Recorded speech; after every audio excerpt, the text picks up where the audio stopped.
Hello again, chemistry students. We're going to go through the first part of the worksheet in your packet titled The Effect of Intermolecular Forces on Physical Properties of Compounds.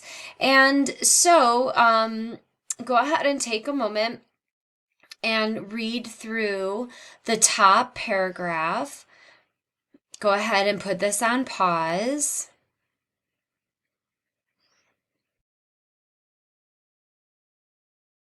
All right. So, what this says here at the top is that if we look at graph A, it shows us the boiling point of group 4 hydrides, and this means that the elements in group 4 are combined with hydrogen. So the elements in group 4 are carbon, silicon, germanium, and tin. All of these compounds are nonpolar. And the labels on the x-axis are missing. And so I underlined and bolded your answer to number 1 for you. So if you reread the paragraph above, the measurement that should be on the x-axis there is mass. And so what we're going to do is determine the molecular mass of each compound. So I'm going to show you how to do that with one, and then I'm just going to fill in the rest for you. But I just thought that it might be important for you to understand where I'm actually getting these numbers from. So, oh my gosh, I can't seem to stop writing on my Okay. So, in order to determine the mass of CH4, I'm going to use the average atomic mass that is in the square for carbon and in the square for hydrogen. But I have 1C and I have to add 4 H's, like so. So carbon, if you look in the square on the periodic table, is 12.01, and every H is 1.01, so I'm going to add 1.01 for every H.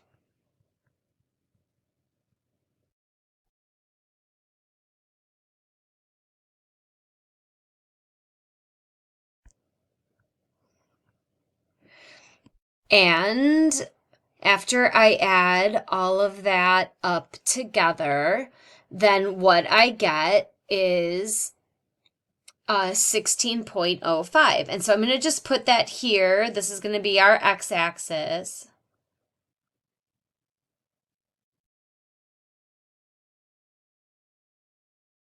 So that is 16.05. So if I do the same thing for silicon tetrahydride and germanium tetrahydride, and this is, by the way, the mass in grams. And then I'm going to get, and I'm just going to round these numbers, but I get 32 and 77. And then for tin, I get 123 grams. All right, so as you can see then, whoops, I lost it. Okay, so as you can see, the mass is going up. And as mass goes up, the temperature, the boiling point, is also going up. So the more mass that we have, the more energy it takes to get these substances to boil. All right, and so right there, I just told you what the difference is, or what the answer is to number 3. So it says use graph A to describe the relationship between molecular weight and boiling point in one sentence. So in one sentence, as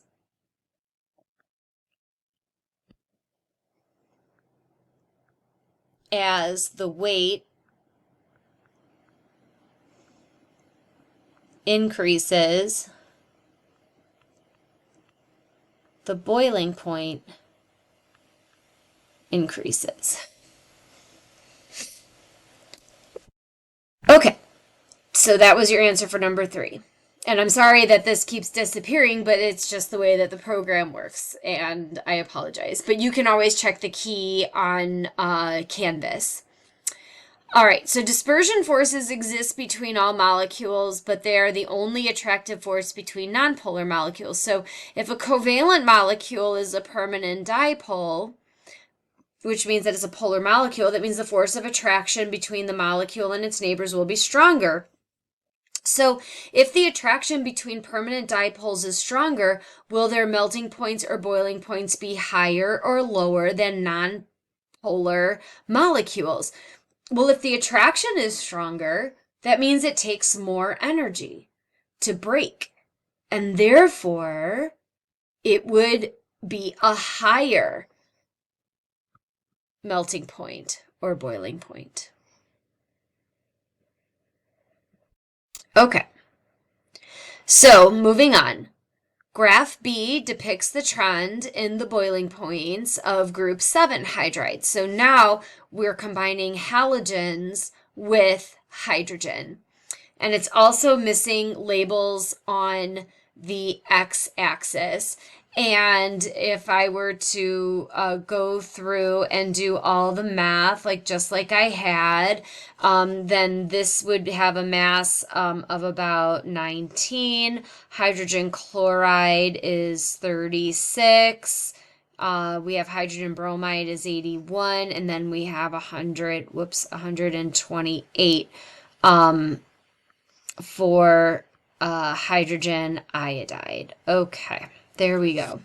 So I went ahead and calculated the molecular masses. So what I wrote in purple is the answer to number 5.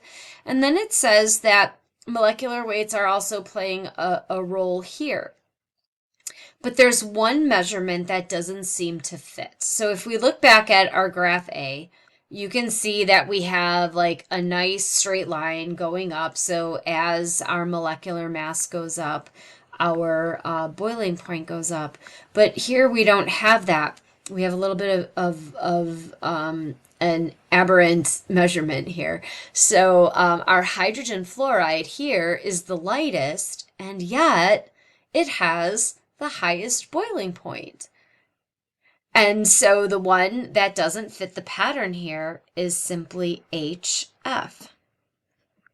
So for number 7, the compound that you answered in number 6 is different from the others. What kind of intermolecular forces does it experience with other molecules of the same type?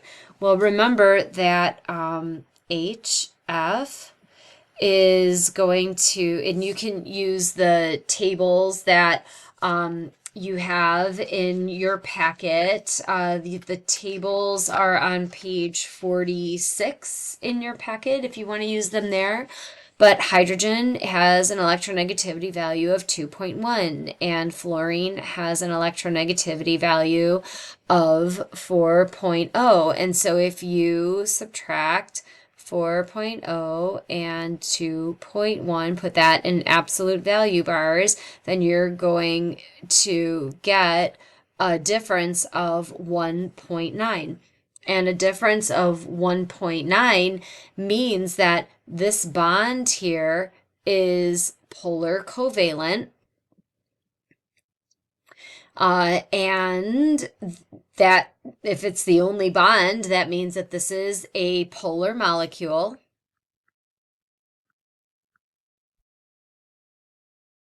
And then the other thing to note is that you have a hydrogen plus fun.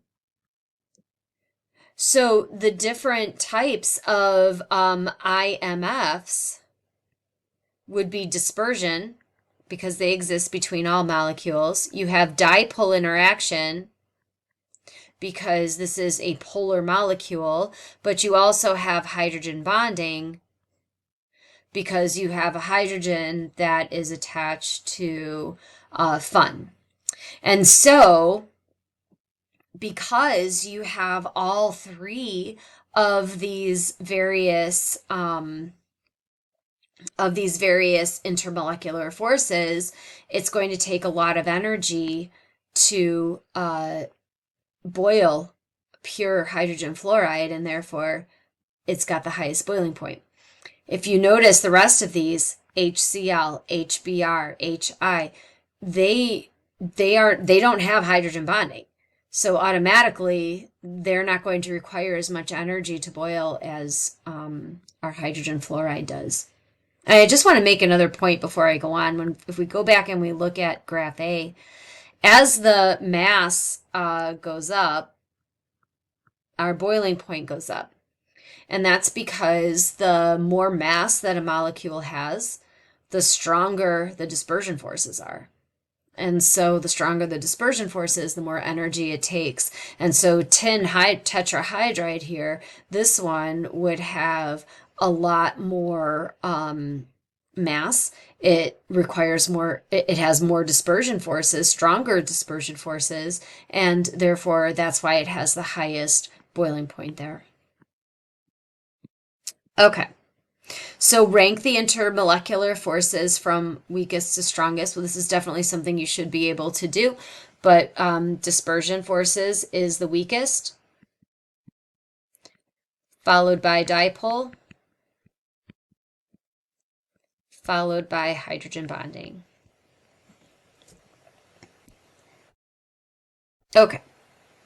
Oh, and there, a bonus, because I was about to stop, but there's your answers to numbers 9, 10, and 11. But I think that's definitely something that you should be able to answer on your own. Anyway, everyone, thank you so much for watching all of my videos. I really do hope that they helped you, and good luck studying for the test, everyone. Take care.